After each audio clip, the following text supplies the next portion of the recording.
ಹೊಸ ವರ್ಷಕ್ಕೆ ಶುಭ ಕೋರುವ ಬದಲು ಪಾಕಿಸ್ತಾನ ಬೆದರಿಕೆಯ ಹಾದಿ ತುಳಿದಿದೆ. ಭಾರತದ ವಿರುದ್ಧ ತನ್ನ ಆಕ್ರಮಣಕಾರಿ ನಿಲುವನ್ನು ಪಾಕ್ ಸೇನಾ ಮುಖ್ಯಸ್ಥರು ಮತ್ತೊಮ್ಮೆ ಪ್ರದರ್ಶಿಸಿದ್ದಾರೆ.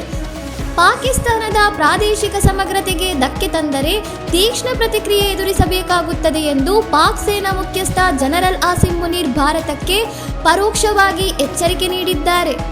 ಪಾಕಿಸ್ತಾನದ ಗುಪ್ತಚರ ಸಂಸ್ಥೆ ಐಎಸ್ಐ ಡ್ರೋನ್ಗಳ ಮೂಲಕ ಪಂಜಾಬ್ಗೆ ನಿರಂತರವಾಗಿ ಶಸ್ತ್ರಾಸ್ತ್ರ ಮತ್ತು ಮದ್ದುಗುಂಡುಗಳನ್ನು ರವಾನಿಸುತ್ತಿದೆ ಎಂದು ಪಂಜಾಬ್ ಜಿಡಿಪಿ ಗೌರವ್ ಯಾದವ್ ಆಘಾತಕಾರಿ ಮಾಹಿತಿ ನೀಡಿದ್ದಾರೆ.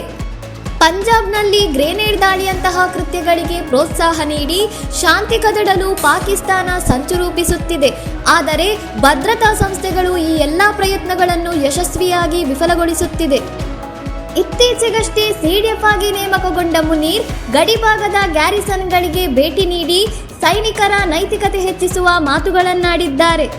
ಭಾರತದ ಗಡಿ ರಾಜ್ಯಗಳಲ್ಲಿ ಅಶಾಂತಿ ಸೃಷ್ಟಿಸಲು ಪಾಕಿಸ್ತಾನ ಹೊಂಚು ಹಾಕಿದ್ದು ಭಾರತೀಯ ಸೇನೆ ಹದ್ದಿನ ಕಣ್ಣಿಟ್ಟಿದೆ. ಹೆಚ್ಚಿನ ಮಾಹಿತಿಗಾಗಿ ನೋಡ್ತಾ ಇರಿ ಸೌರಂ ಟಿವಿ.